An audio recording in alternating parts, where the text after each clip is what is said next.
John, I believe we're going to dip in here and take some of this. Let's listen. Will address when they vote for who will be the next president of the United States. So I will be talking about the harm. I will be talking about those who have been directly impacted, and I will also tonight be talking with the American people about the power that you, the American people, have to make a decision about the future course of our country. And do we all agree that there are just certain decisions the government should not be making for individuals and their families? I also do want to address the comment that Donald Trump made about America being the trash can of the world, whatever he said, something along those lines. You know, it's just another example of how he really belittles our country. This is someone who is a former president of the United States, who has a bully pulpit. And this is how he uses it to tell the rest of the world that somehow the United States of America is trash. And I think, again, the President of the United States should be someone who elevates discourse and talks about the best of who we are and invests in the best of who we are. Not someone like Donald Trump who's constantly demeaning and belittling who the American people are. America deserves better.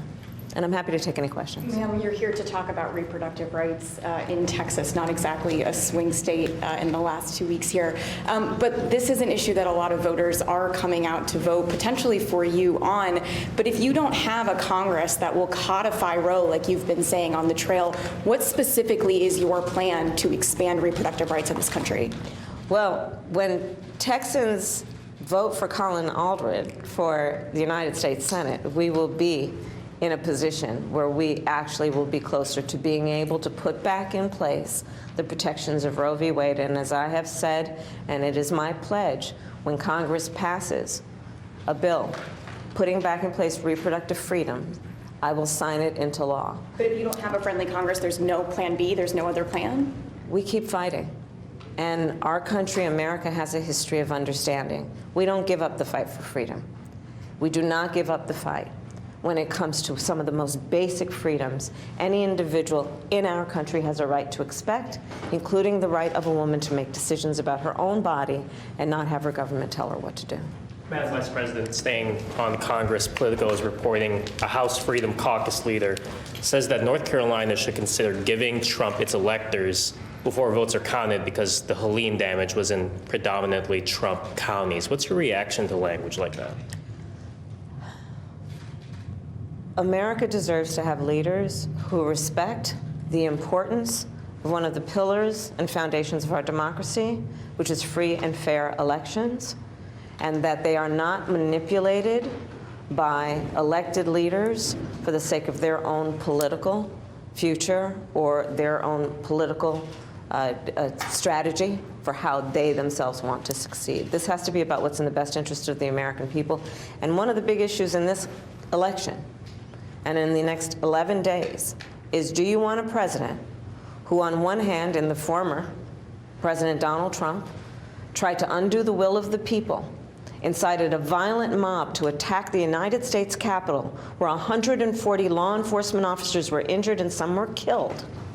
Or do you want a president who respects the will of the people, free and fair elections, and the right of the people to make a decision about who are their leaders?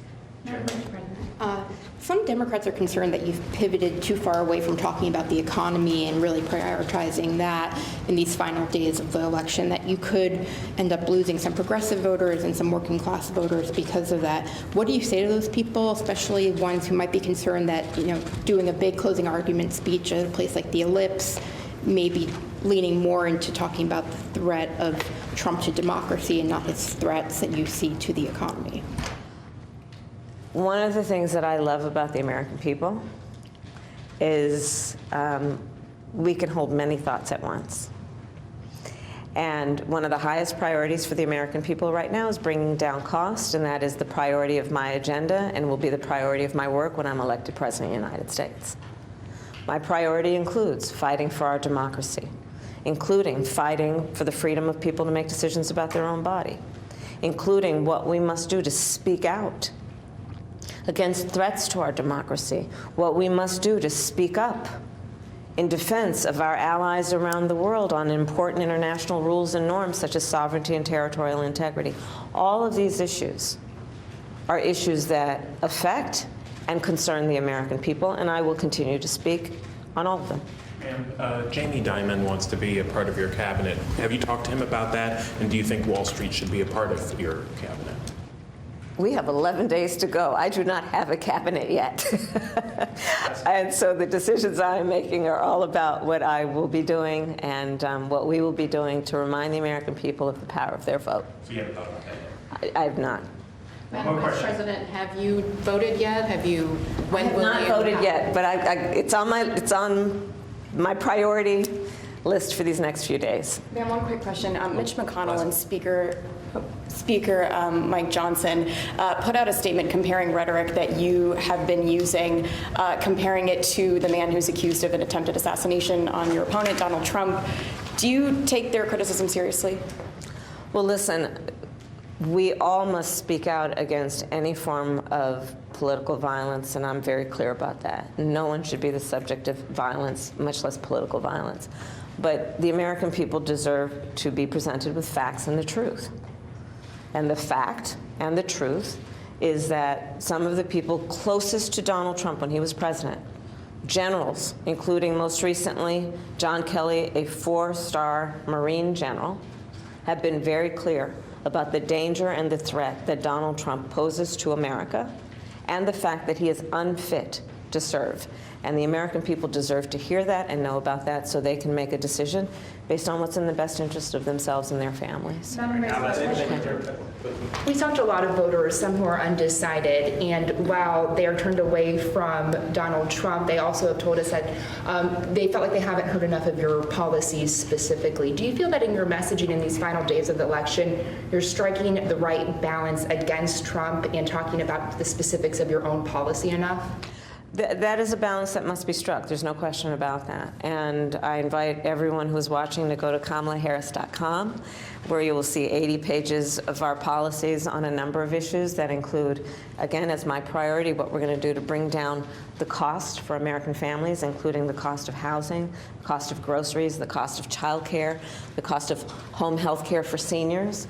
And I will continue to talk about also what we must do to understand the threat that Donald Trump poses to our democracy and our future and our security. You ready for Beyonce? Thank you all. Thank you. Ma'am, you ready for Beyonce? More to follow.